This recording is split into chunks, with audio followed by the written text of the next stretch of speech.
ಇನ್ನು ಇದ್ರ ಬಗ್ಗೆ ಮಾತನಾಡೋದಕ್ಕೆ ಕಾಂಗ್ರೆಸ್ನ ವಕ್ತಾರರಾದಂತಹ ನಟರಾಜ್ ಗೌಡರು ಜಾಯ್ನ್ ಆಗಿದ್ದಾರೆ. ಸರ್ ನಮಸ್ತೆ, ಕಾರ್ಯಕ್ರಮಕ್ಕೆ ಸ್ವಾಗತ. ನಮಸ್ತೆ ಸರ್, ಒಂದ್ ಕಡೆ ಕೋಗಿಲು ಲೇಔಟ್ ವಿಚಾರಕ್ಕೆ ಸಂಬಂಧಪಟ್ಟಂತೆ ಕೇರಳ ಸರ್ಕಾರ ಮೂಗು ತೂರಿಸುತ್ತೆ. ಅದಾದ ಮೇಲೆ ಬಂಡೀಪುರ ರಾತ್ರಿ ಸಂಚಾರ ನಿಷೇಧ ತೆರವುಗೊಳಿಸೋ ವಿಚಾರಕ್ಕೆ ಸಂಬಂಧಪಟ್ಟಂತೆ ಕೇರಳ ಪರ ಕಾಳಜಿ ತೋರಿಸುತ್ತೆ ಕಾಂಗ್ರೆಸ್ ಸರ್ಕಾರ ಅನ್ನುವಂಥ ಮಾತಿದೆ. ಸೊ ಹಿಂಗೆ ಪದೇ ಪದೇ ಈ ವಿಚಾರಕ್ಕೆ ಸಂಬಂಧಪಟ್ಟಂತೆ ಕೇರಳ ಮೂಗು ತೋರಿಸ್ತಾ ಇರುತ್ತೆ, ಆದರೆ ರಾಜ್ಯ ಕಾಂಗ್ರೆಸ್ ಸರ್ಕಾರ ಏನೂ ಮಾಡ್ತಿರಲ್ಲ ಅಂತ. ಬೇರೆ ಬೇರೆ ವಿಚಾರಕ್ಕೆಲ್ಲ ನಾವು ಮನ ಮಿಡಿಯುತ್ತೆ, ಆದರೆ ಈ ಗಡಿ ಪ್ರದೇಶದಲ್ಲಿ ಕನ್ನಡ ಮಕ್ಕಳಿಗೆ ಅನ್ಯಾಯ ಆಗ್ತಾ ಇದೆ, ಈ ರೀತಿಯಾಗಿ ಮನ ಮಿಡಿತಾ ಇಲ್ವಾ ಅನ್ನುವಂಥ ಪ್ರಶ್ನೆ. ಈಗ ಕರ್ನಾಟಕದ ಆಡಳಿತ ಭಾಷೆ ಯಾವುದು? ಕನ್ನಡ. ತಮಿಳುನಾಡಿನವರಾಗ್ಲಿ, ಮಲಯಾಳಂನವರಾಗ್ಲಿ, ಹಿಂದಿ ಭಾಷಿಕರಾಗ್ಲಿ, ತೆಲುಗು ಭಾಷಿಕರಾಗ್ಲಿ, ಇಲ್ಲಿ ನಮ್ಮ ಆಡಳಿತ ಭಾಷೆ ಕನ್ನಡ. ಕನ್ನಡಕ್ಕೆ ಪ್ರಥಮ ಪ್ರಾಮುಖ್ಯತೆ ಕೊಡಬೇಕು. ಮೊನ್ನೆ ಸಿದ್ದರಾಮಯ್ಯನವರು 2016ರಲ್ಲಿ 17ರಲ್ಲಿ ಎಲ್ಲಾ ಶಾಲೆಗಳಲ್ಲಿ, ಅದು ICSE, CBSE ಎಲ್ಲಾ ಶಾಲೆಗಳಲ್ಲಿ ಕನ್ನಡವನ್ನ ಕಡ್ಡಾಯವಾಗಿ ಕಲಿಸಬೇಕು ಅಂತ ಕೂಡ ಒಂದು ನಮಗೆ ಸುತ್ತೋಲೆಯನ್ನು ಹೊರಡಿಸಿದ್ರು. ಇದು ನಮ್ಮ ಭಾಷೆಗೆ ನಾವು ಇರ್ತಕ್ಕಂತಹ ಏನು ಬದ್ಧತೆ. ಆಯಾ ರಾಜ್ಯಗಳಲ್ಲಿ ಸಂವಿಧಾನದ ವಿಧಿ 346, 347 ಏನ್ ಹೇಳುತ್ತೆ ಅಂದ್ರೆ, ಆಯಾ ರಾಜ್ಯಗಳಲ್ಲಿ ಆಯಾ ಭಾಷೆ ಆಡಳಿತ ಭಾಷೆ ಆಗುತ್ತೆ. ಅದನ್ನ ಅವರು ಮಾಡಬಹುದು. ಈಗ ನಾವು ಕನ್ನಡವನ್ನ ಹೆಂಗೆ ಕಡ್ಡಾಯ ಮಾಡಿದೀವಿ ಕರ್ನಾಟಕದಲ್ಲಿ, ಹಂಗೆ ಮಲಯಾಳವನ್ನ ಅವರು ಕಡ್ಡಾಯ ಮಾಡಬಹುದು. ಆದರೆ ನಮ್ಮ ಕಾಸರಗೋಡಿನ ಭಾಗದ ಕನ್ನಡಿಗರಿಗೆ, ಮಾತೃಭಾಷೆ ಕನ್ನಡ ಅಂತ ಆಗಿರೋರ್ಗೆ ಅಲ್ಲಿಂದ ತೊಂದರೆ ಆಗ್ತಾ ಇದೆಯಾ? ಅವ್ರು ಕನ್ನಡವನ್ನ ಮುಂದಕ್ಕೆ ಓದೋದಿಲ್ವಾ? ಕನ್ನಡವನ್ನ ಮುಂದೆ ಮಾತಾಡೋದಿಲ್ವಾ? ಅವ್ರಿಗೆ ಮಲಯಾಳಂನ ಹೇರಿಕೆ ಮಾಡಲಾಗ್ತಿದ್ಯಾ? ಅದನ್ನ ಗಮನಿಸಬೇಕಾಗ್ತದೆ. ಆ ನಿಟ್ಟಿನಲ್ಲಿ ನೋಡಿದ್ರೆ ನಮ್ಗೆ ಮೇಲ್ನೋಟಕ್ಕೆ ಅನ್ಸೋದು ಅವ್ರೇನು ಹೇರಿಕೆ ಮಾಡಕ್ ಹೋಗಲ್ಲ. ಕನ್ನಡ ಮಾತೃಭಾಷೆ ಕನ್ನಡ ಕಲೀಲಿಕ್ಕೆ ಸಂಪೂರ್ಣ ಅಧಿಕಾರ ಇದೆ. ಸಂಪೂರ್ಣ ಶಾಲೆಗಳಿಗೆ ಇನ್ಫ್ರಾಸ್ಟ್ರಕ್ಚರ್ ಕೊಡಬೇಕಾದಂತ ಹೊಣೆಗಾರಿಕೆ ಕೇರಳ ಸರ್ಕಾರಕ್ಕಿದೆ. ಅದು ಯಾವುದೇ ರೀತಿಯ ಅಕ್ಕಪಕ್ಕದ ಯಾವುದೇ ರಾಜ್ಯಗಳಿಗೆ ಆ ರೀತಿಯಾಗಿ ಮಾಡ್ಲಿಕ್ಕೆ ಅವಕಾಶ ಇದೆ. ನಾವು ಕೂಡ ಅಲ್ಲಿ ಏನಿದ್ರೆ ಇನ್ನು ಇದು ಪ್ರಿಲಿಮಿನರಿ ಇದೆ. ಯಾಕಂದ್ರೆ ನಾವು ಸಂಪೂರ್ಣ ಆ ಮಾಹಿತಿಯನ್ನ ಕರಡನ್ನ ಓದ್ಬೇಕಾಗ್ತದೆ. ಯಾಕಂದ್ರೆ ಅವ್ರೇನು ಮಾಡ್ತಾ ಇದಾರೆ, ಅವರು ಮಲಯಾಳಿ ಭಾಷಾ ಮಸೂದೆನಲ್ಲಿ ಕನ್ನಡವನ್ನಾಗ್ಲಿ ಅಥವಾ ಬೇರೆ ಭಾಷೆಗಳನ್ನಾಗ್ಲಿ ಅವ್ರು ತೆಗಿತೀವಿ ಅಂತ ಎಲ್ಲೂ ಮೆನ್ಷನ್ ಮಾಡಿಲ್ಲ. ಹಾಗಾಗಿ ನಮ್ಗೇನ್ ಅನ್ಸುತ್ತೆ ಅಂದ್ರೆ, ನಾವು ಹೌದು ಕನ್ನಡಕ್ಕೆ ತೊಂದರೆ ಆಗುತ್ತೆ ಅಂದಾಗ ಕಾಂಗ್ರೆಸ್ ಆಗ್ಲಿ ಬಿಜೆಪಿ ಆಗ್ಲಿ ಇಡೀ ರಾಜ್ಯವಾಗಿ ನಾವು ಭಾಷಾ ವಿಂಗಡಣೆ ಆಗಿರ್ಬೇಕಾದ್ರೆ ನಾವು ಕನ್ನಡಿಗರ ಪರವಾಗಿ, ಹೊರ ರಾಜ್ಯ ಕನ್ನಡಿಗರ ಪರವಾಗಿ, ಗಡಿನಾಡ ಕನ್ನಡಿಗರ ಪರವಾಗಿ ನಿಂತ್ಕೋಬೇಕಾಗ್ತದೆ. ಅದನ್ನ ನಾವು ನಿಂತ್ಕೊಂತೀವಿ. ಮೊನ್ನೆ ಸಿದ್ದರಾಮಯ್ಯನವರು ಈಗ ಅವ್ರೇನು ಹೇಳಿದ್ದಾರೆ, ಸ್ಪಷ್ಟವಾಗಿ ಹೇಳಿದ್ದಾರೆ, ನಮ್ಮ ಭಾಷಿಕರಿಗೆಲ್ಲ ತೊಂದರೆ ಆಗಬಾರದು. ಆ ರೀತಿಯಾಗಿ ಯಾವುದೇ ರೀತಿಯಾಗಿ ಅವರ ಮಲಯಾಳಿ ಭಾಷೆ ಉಳಿಸ್ಬೇಕು, ಅವರು ಒಂದು ಕಡ್ಡಾಯ ಮಾಡೋದು ತಪ್ಪಿಲ್ಲ. ನಮ್ಮ ಭಾಷೆಗೆ ತೊಂದರೆ ಆಗಬಾರ್ದು, ನಾವು ಭಾಷಿಕರಿಗೆ ತೊಂದರೆ ಆಗಬಾರ್ದು, ಅವ್ರ ಮೇಲೆ ಹೇರಬಾರದು, ಮತ್ತೆ ಕನ್ನಡವನ್ನ ಕಲೀಲಿಕ್ಕೆ ಸ್ವಾತಂತ್ರ್ಯವನ್ನ ಕೊಡಬೇಕು ಅಂತ ಹೇಳಿದ್ದಾರೆ. ಹಾಗಾಗಿ ನಾವು ಸಿದ್ದರಾಮಯ್ಯನವ್ರು ಏನು ಮಾಡ್ತಿಲ್ಲ, ಆತರ ಹೇಳೋದು ಸಮಂಜಸ ಆಗೋದಿಲ್ಲ. ಆದ್ರೆ ಕಾಂಗ್ರೆಸ್ ಸರ್ಕಾರ ಖಂಡಿತವಾಗಿ ಕನ್ನಡಿಗರ ಪರವಾಗಿ, ಹೊರನಾಡ ಕನ್ನಡಿಗರು, ಗಡಿನಾಡ ಕನ್ನಡಿಗರ ಪರವಾಗಿ ಇದೆ. ಇಲ್ಲಿ ಒಂದು ಟೆಕ್ನಿಕಾಲಿಟಿ ಬರುತ್ತೆ. ನೀವು ಕಡ್ಡಾಯ ಮೊದಲನೇ ಭಾಷೆ ಅಂದರೆ ಅದು ಹೋಯ್ತು, ಅಲ್ಲಿಗೆ ಎರಡನೇ ಭಾಷೆ ಬೈ ಡಿಫಾಲ್ಟ್ ಇಂಗ್ಲೀಷನ್ನು ಎಲ್ಲರೂ ಆಯ್ಕೆ ಮಾಡ್ತಾರೆ.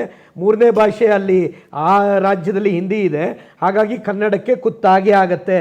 ಆದರೆ ಕಡ್ಡಾಯ ಒಂದೇ ಭಾಷೆ ಮಾಡಿದ್ರೆ, ಅದೇ ಕಡ್ಡಾಯವಾಗಿ ನೀವು ಮೂರರಲ್ಲಿ ಒಂದು ಭಾಷೆ, ಎರಡರಲ್ಲಿ ಒಂದು ಭಾಷೆ ಮಾಡಿದ್ರೆ ಆಗ ನಾವು ಕನ್ನಡದವರಿಗೆ ಕನ್ನಡವನ್ನು ಕಲಿಸೋದಕ್ಕೆ ಅವಕಾಶ ಇರುತ್ತೆ. ಹಾಗಾಗಿ ಮೊದಲನೇ ಭಾಷೆ ಕಡ್ಡಾಯ ಮಾಡಿದ್ರೆ ಟೆಕ್ನಿಕಲ್ ಆಗಿ ನೀವು ಏನೇ ಸಿಂಪತಿ ಎಂಪತಿ ತೋರಿಸಿದ್ರು ಅದು ಉಲ್ಲಂಘನೆ ಆಗತ್ತೆ.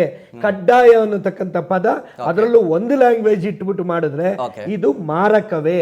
ನಟರಾಜ್ ಗೌಡ್ರೆ ಹೇಳಿ. ಒಂದೇ ಒಂದು ಸೆಂಟೆನ್ಸ್ ನೋಡಿ.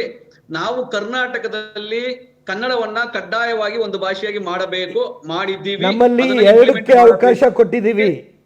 ಅದಕ್ಕೆ ನಾನು ಏನ್ ಹೇಳ್ತಾ ಇದೀನಿ ಅಂದ್ರೆ, ಅಲ್ಲಿ ಹಿಂದಿಯನ್ನ ಯಾರು ಆಯ್ಕೆ ಮಾಡ್ಕೋಬೇಕಾದಿಲ್ಲ. ಎಲ್ಲಿ ಕೇರಳದಲ್ಲಿ ಕನ್ನಡ, ಇಂಗ್ಲಿಷು ಮತ್ತೆ ಮಲಯಾಳಂ. ಯಾಕಂದ್ರೆ ನಾವು ಕರ್ನಾಟಕದಲ್ಲಿ ಇದ್ದವರು, ನಾವು ಕನ್ನಡಿಗರಾಗಿ ನಾವು ಯಾರೇ ಹಿಂದಿ ವಾಲಗಳಾಗ್ಲಿ ಅಥವಾ ಮಲಯಾಳಂ, ತೆಲುಗು, ತಮಿಳ್ನವರಾಗ್ಲಿ ಕನ್ನಡವನ್ನ ಕಲೀರಿಂದ ನಾವು ಯಾವ ರೀತಿಯಾಗಿ ಹೇಳ್ತಾ ಇದೀವಿ, ಹಾಗೇನೆ ಮಲಯಾಳಂ ಕಲೀರಿಂದ ಅವ್ರೇನ್ ಹೇಳೋದು ತಪ್ಪಿಲ್ಲ. ಯಾಕಂದ್ರೆ ನಾವು ಭಾಷಾವಾರವಾಗಿ ದಕ್ಷಿಣ ಭಾರತದಲ್ಲಿ, ಯಾಕಂದ್ರೆ ನಾವು ದ್ರಾವಿಡ ಲ್ಯಾಂಗ್ವೇಜ್ ತಪ್ಪಿಲ್ಲ, ಹೇರಿಕೆ ಮಾಡೋದು ತಪ್ಪಿಲ್ಲ.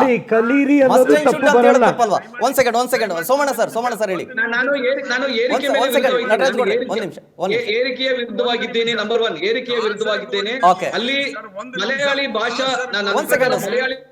ಮಸೂದೆಯಲ್ಲಿ ಏನಿದೆ ಅಂದ್ರೆ, ಆಡಳಿತ ಭಾಷೆಯಾಗಿ ಅಂತ ಸ್ಪಷ್ಟವಾಗಿದೆ. ಆಮೇಲೆ ಅಲ್ಲಿ ಮಲಯಾಳಿ ಏತರ ಯಾವ್ದಾದ್ರು ಶಾಲೆಗಳಿದ್ದಾಗ ICSE CBSE ಅಥವಾ ಕನ್ನಡ ಮೀಡಿಯಂ ಶಾಲೆಗಳಿದ್ದಾಗ Okay. ಮಲಯಾಳಂ ಒಂದು ಭಾಷೆಯಾಗಿ ಕಲಿಸಿ ಅಂತ ಹೇಳಿದ್ದಾರೆ ಹೊರತು ಕಡ್ಡಾಯವಾಗಿ ಕನ್ನಡವನ್ನ ರೀಪ್ಲೇಸ್ ಮಾಡಿ ಅಂತ ಎಲ್ಲೂ ಹೇಳಿಲ್ಲ. ಕನ್ನಡಕ್ಕೆ ನನ್ಗೇನ್ ಗೊತ್ತಾ, ದಕ್ಷಿಣ ಭಾರತದ ದ್ರಾವಿಡ ಭಾಷೆಗಳಿಗೆ ಈ ತರ ಕಾಯ್ದೆಗಳ ಅಗತ್ಯ ಇದೆ, ಕರ್ನಾಟಕಕ್ಕೂ ಕಾಯ್ದೆಯ ಅಗತ್ಯ ಇದೆ. ಹಿಂದಿಯನ್ನ ರಿಮೂವ್ ಮಾಡಕ್ಕೆ ಸಕಾಲ ಇದು. ಕರ್ನಾಟಕ ಮಲಯಾಳಂನವರು ಕೂಡ ಹಿಂದಿಯನ್ನ ದ್ವಿಭಾಷಾ ಸೂತ್ರವನ್ನು ಸಿಎಂ ಹೇಳ್ತಿರಲಿಲ್ಲ. ನಿಮ್ಮ ಸ್ಪಷ್ಟತೆ ತರಾನೇ ಇದ್ರೆ ಸಿಎಂ ಟ್ವೀಟ್ ಮಾಡುವಂತ ಅವಶ್ಯಕತೆ ಇಲ್ಲ. ಶಶಿಕುಮಾರ್ ಸರ್ ಒಂದ್ ಸೆಕೆಂಡ್. ಸೋಮಣ್ಣ ಸರ್ ಹೇಳಿ. ಸರ್, ಇಲ್ಲಿ ಏನಾಗೈತೆ ಅಂತ ಹೇಳಿದ್ರ, ನಾನು ಈಗಾಗಲೇ ಹೇಳಿದ್ದೇನೆ, ಮಾನ್ಯ ಮುಖ್ಯಮಂತ್ರಿಗಳು ಸಹ ಹೇಳಿದ್ದಾರೆ, ವಿಶೇಷವಾಗಿ ಕಾಸರಗೋಡಿನಲ್ಲಿ ಸುಮಾರು 80% 90% ಕನ್ನಡಿಗರಿದ್ದಾರೆ, ಕನ್ನಡ ಶಾಲೆಗಳಿವೆ. ಅದಕ್ಕೆ ಎಲ್ಲೋ ಒಂದ್ ಕಡೆ ಈ ಭಾಷೆಗೆ ಏನಾದ್ರೂ ತೊಂದರೆ ಆದ್ರೆ ಸಂವಿಧಾನವನ್ನ ತಿರುಚಿದಂತಾಗ್ತದೆ ಅನ್ನೋದು ನಮಗೂ ನಿಮ್ಗೆಲ್ಲರಿಗೂ ಗೊತ್ತಿದ್ದಂತ ವಿಷಯ. ಇದು ಏನಾದ್ರೂ ಹೆಚ್ಚು ಕಡಿಮೆ ಆಗಿ ಕೇರಳ ರಾಜ್ಯದ ಮಲಯಾಳಿಯನ್ನ ಕಡ್ಡಾಯವನ್ನಾಗಿ ಮಾಡ್ಬೇಕಂತ ಹೋದಾಗ ನಮಗೆ ಕಾನೂನಿನಲ್ಲಿ ಬಹಳಷ್ಟು ಅವಕಾಶಗಳದವು. ಉದಾಹರಣೆ, ನಿಮ್ಗೆ ಮರಾಠಿ ಸ್ಕೂಲಿನ ಟೀಚರ್ ಅನ್ನ ಕನ್ನಡದ ಶಾಲೆಗೆ ನೇಮಕ ಮಾಡಿದಾಗ ಅಲ್ಲಿನೂ ಸಹ ಕನ್ನಡಿಗರು ಬಹಳಷ್ಟು ಜನ ಇದ್ದಂತವ್ರು ಹೋರಾಟ ಮಾಡಿ ಇವತ್ತ ಕನ್ನಡ ಶಾಲೆಗಳಲ್ಲಿ ಕನ್ನಡ ಮಾಸ್ಟರನ್ನ ಇಟ್ಟು ಇವತ್ತ ಕಾರ್ಯಕ್ರಮಗಳನ್ನ ಕನ್ನಡವನ್ನು ಉಳಿಸ್ತಾ ಇದ್ದಾರೆ. ನನಗನಿಸ್ತಾ ಇದೆ ಸರ್, ಇದು ಒಟ್ಟಾರೆ ಯಾವ ದೇಶನೂ, ಯಾವ ದೇಶದಲ್ಲಿ ಇರ್ತಕ್ಕಂಥವ್ರು, ಯಾವ ರಾಜ್ಯದಲ್ಲಿ ಇರ್ತಕ್ಕಂಥವ್ರು, ಯಾವ ನಾಡಿನಲ್ಲಿ ಇರ್ತಕ್ಕಂಥವ್ರು ಹೆಚ್ಚು ಭಾಷೆಯನ್ನ ದಿನಂಪ್ರತಿ ಮಾತನಾಡ್ತಾ ಇದ್ದಾರೆ, ಕಲಿತಾ ಇದ್ದಾರೆ. ಅದು ನನಗನಿಸ್ತಾ ಇದೆ ಇಲ್ಲಿ ಆ ಮಸೂದೆ ಮಾನ್ಯ ರಾಜ್ಯಪಾಲರು ಇದಕ್ಕೆ ಸಹಿ ಹಾಕುವುದಿಲ್ಲ. ಸಹಿ ಹಾಕಿದರೂ ಸಹ ನಾವು ಮುಂದಿನ ಕಾನೂನಿನ ಹೋರಾಟವನ್ನ ಮಾಡ್ಲಿಕ್ಕೆ ನಮಗ ಸಂವಿಧಾನದೊಳಗೆ ಹಕ್ಕಿದೆ. ಅದಕ್ಕೆ ದಯಮಾಡಿ ನಾನು ಇದನ್ನ ಬಹಳ ಕ್ಲಿಯರ್ ಆಗಿ ಹೇಳ್ತಾ ಇದ್ದೇನೆ, ಎಲ್ಲಿನೂ ನಾವು ಕನ್ನಡಕ್ಕೆ ಧಕ್ಕೆ ಆಗದ ರೀತಿಯಲ್ಲಿ ಕಾನೂನಾತ್ಮಕವಾಗಿ ಹೋರಾಟವನ್ನ 100ಕ್ಕೆ 100ರಷ್ಟು ಮಾಡ್ತೇವೆ. No doubt sir. ನಟರಾಜ್ ಗೌಡ್ರೆ 10 ಸೆಕೆಂಡ್ ಅಷ್ಟೇ ಇರೋದು, ಹೇಳಿ.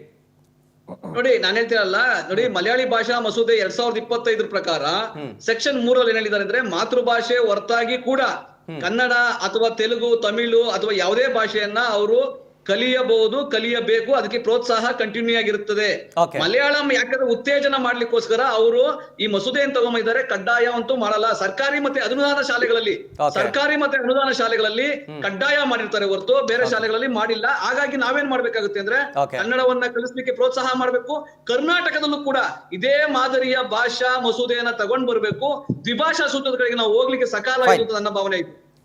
ಫೈನ್, ನೋಡೋಣ ಸರ್ ಏನಾಗುತ್ತೆ ಅಂತ. ಥ್ಯಾಂಕ್ ಯು ಸೋಮಣ್ಣ ಸರ್, ಹಾಗೆ ಥ್ಯಾಂಕ್ ಯು ಶಶಿಕುಮಾರ್ ಸರ್, ಈ ಕಾರ್ಯಕ್ರಮದಲ್ಲಿ ಜಾಯ್ನ್ ಆಗಿದ್ದಕ್ಕೆ, ಈ ಚರ್ಚೆ ಕಾರ್ಯಕ್ರಮದಲ್ಲಿ ಜಾಯ್ನ್ ಆಗಿದ್ದಕ್ಕೆ ಥ್ಯಾಂಕ್ ಯು ಇಬ್ಬರಿಗೂ.